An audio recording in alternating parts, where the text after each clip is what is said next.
آج انشاءاللہ الکریم جس بزرگ کا، جس شخصیت کا ذکر کریں گے، ان کا نام حضرت سیدنا عبداللہ شاہ غازی رحمۃ اللہ تعالی علیہ ہے۔ حضرت سیدنا عبداللہ شاہ غازی رحمۃ اللہ تعالی علیہ سن 98 ہجری میں مدینہ منورہ میں پیدا ہوئے۔ آپ رحمۃ اللہ تعالی علیہ کی کنیت ابو محمد اور لقب الاشتر ہے۔ آپ رحمۃ اللہ تعالی علیہ حسنی حسینی سید ہیں، اور حضرت سیدنا عبداللہ شاہ غازی رحمۃ اللہ تعالی علیہ کا سلسلہ نسب یہ 5ویں پشت میں جا کر حضرت سیدنا علی المرتضیٰ شیر خدا کرم اللہ تعالی وجہہ الکریم سے ملتا ہے۔ حضرت سیدنا عبداللہ شاہ غازی بابا رحمۃ اللہ تعالی علیہ سندھ میں داخل ہونے والے پہلے سادات بزرگ اور مبلغ تھے۔ آپ رحمۃ اللہ تعالی علیہ نے 12 سال تک اسلام کی تبلیغ کی اور وہاں کے مقامی لوگوں میں نیکی کی دعوت عام کر کے سینکڑوں لوگوں کو اسلام سے مشرف کیا۔ اور اگر ہم بات کریں آپ کی تعلیم و تربیت کی اور آپ کے علمی مقام کی کہ آپ کی تعلیم و تربیت کیسی تھی، کس نے کی تھی، اور آپ کا علمی مقام کیسا تھا، کون سے علم میں آپ کو مہارت حاصل تھی، تو حضرت سیدنا عبداللہ شاہ غازی رحمۃ اللہ تعالی علیہ کے بارے میں آتا ہے کہ حضرت سیدنا عبداللہ شاہ غازی رحمۃ اللہ تعالی علیہ کی تربیت آپ کے والد صاحب کے زیر سایہ مدینہ منورہ میں ہوئی۔ آپ کو علم حدیث میں مہارت حاصل تھی، آپ علم حدیث میں عبور رکھتے تھے، یہاں تک کہ کئی مورخین نے آپ کو محدث تک بھی لکھا ہے۔ اور حضرت سیدنا عبداللہ شاہ غازی رحمۃ اللہ تعالی علیہ علم حدیث میں ماہر تھے،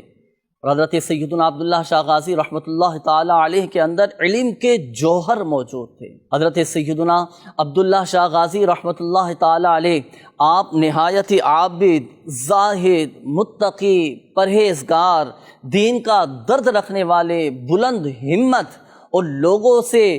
انتہائی شفیق اور مہربانی کرنے والے تھے۔ حضرت سیدنا عبداللہ شاہ غازی رحمۃ اللہ تعالی علیہ کے مختلف القابات ملتے ہیں، ان میں سے ایک لقب آپ کا غازی بھی ہے، آپ کو غازی کہا جاتا ہے۔ آپ کو غازی کہنے کی وجہ کیا ہے؟ حضرت سیدنا عبداللہ شاہ غازی رحمۃ اللہ تعالی علیہ کی زندگی کا اکثر وقت یہ دین کی تبلیغ اور اسلام کی سربلندی کے لیے گزرا، اسی وجہ سے آپ کا ایک لقب غازی بھی ہے، اسی وجہ سے آپ کو غازی کہا جاتا ہے۔ آپ رحمۃ اللہ تعالی علیہ سن 760 عیسوی میں 400 افراد کے قافلے پر مشتمل لوگوں کے ساتھ سندھ میں داخل ہوئے، اور یہاں کے لوگوں کو اسلام کی دعوت دے کر، نیکی کی دعوت دے کر، دین کی تبلیغ کر کے یہاں کے لوگوں کو کفر و شرک کی ناپاکیوں سے نکال کر اسلام کی روشن تعلیمات سے آگاہ کیا، اور اللہ تبارک و تعالیٰ کی وحدانیت اور رسول اللہ صلی اللہ تعالی علیہ وآلہ وسلم کی سنتوں کا عاشق بنا دیا۔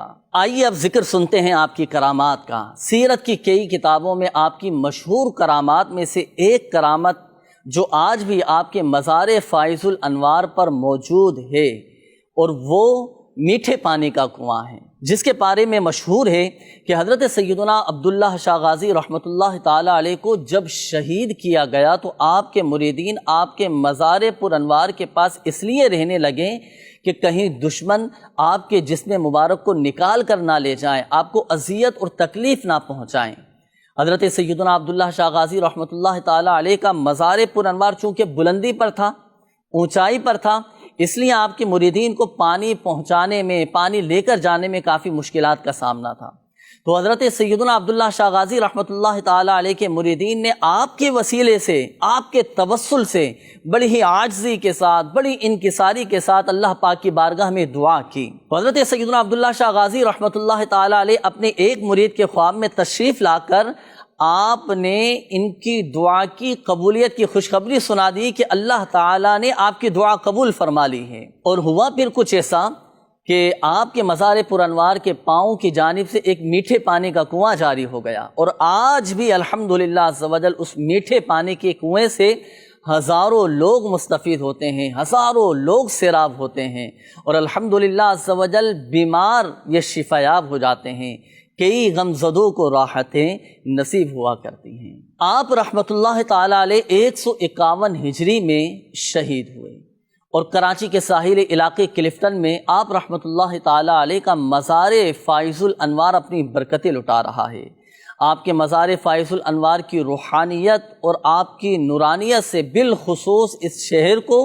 اور بالعموم پورے پاکستان کو اپنی برکتیں لٹا رہا ہے، اور آپ رحمۃ اللہ تعالیٰ علیہ کے مزار فائز الانوار پر آنے والے زائرین کو دلی سکون حاصل ہوتا ہے، ایک قلبی اطمینان اور ذہنی سکون حاصل ہوتا ہے، لوگوں کی جائز حاجات پوری ہوتی ہیں، ان کی مرادیں پوری ہوتی ہیں، اور الحمدللہ عز و جل ان کی دعائیں بھی قبول ہوتی ہیں۔ ہر سال کی 20 ذوالحجۃ الحرام کو نہایت ہی ادب و تعظیم کے ساتھ، نہایت ہی عقیدت و احترام کے ساتھ آپ کا عرس منایا جاتا ہے، نہ صرف کراچی بلکہ پاکستان اور دنیا بھر کے عاشقان اولیاء آپ کے مزار پر انوار پر حاضری دے کر اپنی روحانیت کو مضبوط کرتے ہیں، اپنی من کی مرادیں پاتے ہیں۔ تو مدنی چینل کے ناظرین، آپ بھی نیت کیجئے کہ انشاءاللہ الکریم 20 ذوالحجۃ الحرام کو خصوصیت کے ساتھ حضرت عبداللہ شاہ غازی رحمۃ اللہ تعالیٰ علیہ کے ایصال ثواب کے لیے فاتحہ خوانی اور نظر و نیاز کا اہتمام کریں گے، اور بالعموم آقا صلی اللہ تعالیٰ علیہ وآلہ وسلم کی پوری امت کے لیے انشاءاللہ الکریم ایصال ثواب کریں گے۔ اللہ پاک حضرت عبداللہ شاہ غازی رحمۃ اللہ تعالیٰ علیہ کے مزار پر انوار پر اپنی کروڑ کروڑ رحمتیں برکتیں نازل فرمائے، ان کے درجات بلند فرمائے، اور ان کے روحانی فیوض و برکات سے ہمیں، ہمارے بچوں کو اور ہماری آنے والی نسلوں کو بھی مستفید فرمائیں۔